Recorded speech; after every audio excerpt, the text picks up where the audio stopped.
Hey there. Today, we're going to dive into something we all struggle with: self-discipline.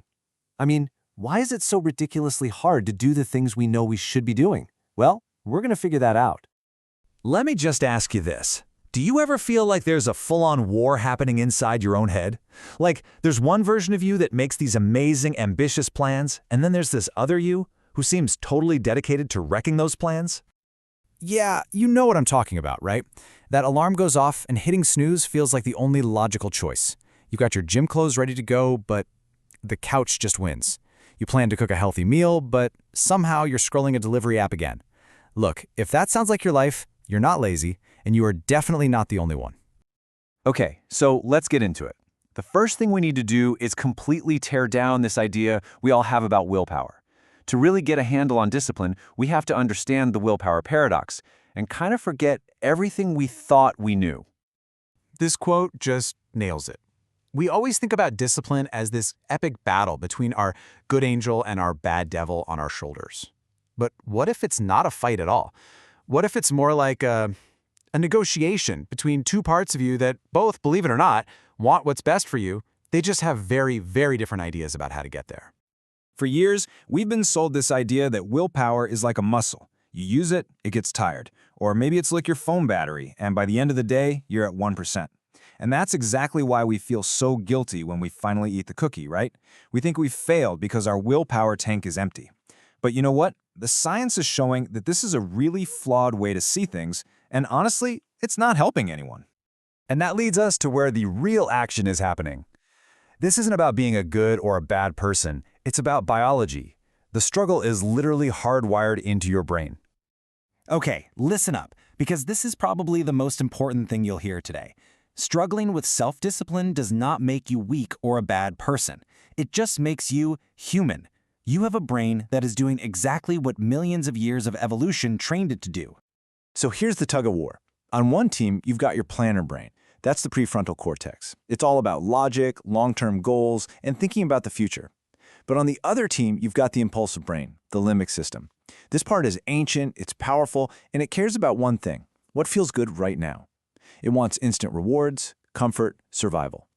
So literally, every decision is a negotiation between these two. So, if this is a biological battle, how in the world do you win? Well, the answer isn't to just try harder. Nope, you win by working smarter. So let's get into some actual science-backed hacks that use your brain's own wiring to your advantage. Now, this might be the most powerful strategy of all, and it has almost nothing to do with what's going on inside your head. It's all about changing the world outside your head. It's called environment design.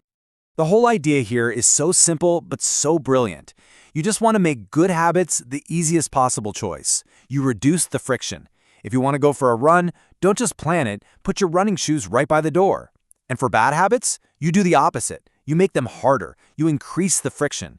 If you want to eat fewer cookies, don't just put them away, hide them on a super high shelf, in a sealed box, behind something you never use. Basically, you're making your environment do the heavy lifting for you. All right, on to our next hack. This one is an absolute game changer for procrastination. You know, that feeling when you know you should start something, but you just can't? Say hello to the 2-minute rule. Here's how it works. It's 3 easy steps. First, just notice that you're resisting. Don't fight it, just say, yep, I really don't want to do this. Second, shrink the task down until it's almost laughably easy. Go to the gym becomes just put on my sneakers. Write that whole report becomes open a new document. And third, you just commit to doing that tiny thing for only 2 minutes. And that's the magic, the number 2. Because anyone can do anything for just 2 minutes. But here's the secret. Starting is always the hardest part. An object in motion tends to stay in motion. And you know what? Once you've got your sneakers on, you're probably going to walk out the door. So when you start to put all these pieces together, understanding your brain, using these little hacks, you end up with a totally new philosophy.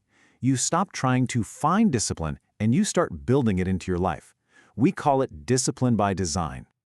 I know this quote sounds a little provocative, but man, there is so much truth in it. If you feel like you're constantly using brute force and just white-knuckling it through your day, well, that's a huge sign that your environment and your systems are actually working against you, not for you. So if you walk away with just one single thing from this, let it be this: the goal should never be to get more willpower. The goal is to build a better system so you need less of it. It's about making the right choice the easy choice. So let's wrap this all up. First, we reframe the whole struggle. It's not a moral failure. It's just brain chemistry. Second, we get strategic. We use clever tools like environment design and the 2-minute rule to work with our brain, not against it. And finally, we use those strategies to design a system, a whole life really, that just naturally pushes us toward our goals. And that brings us to the end. I just want to leave you with one final question to get you started. Don't try to overhaul your entire life tomorrow. Just ask yourself this. What is one small, tiny change you can make to your environment today to make a good habit just a little bit easier? That's it. The answer to that question? That's where real self-discipline begins.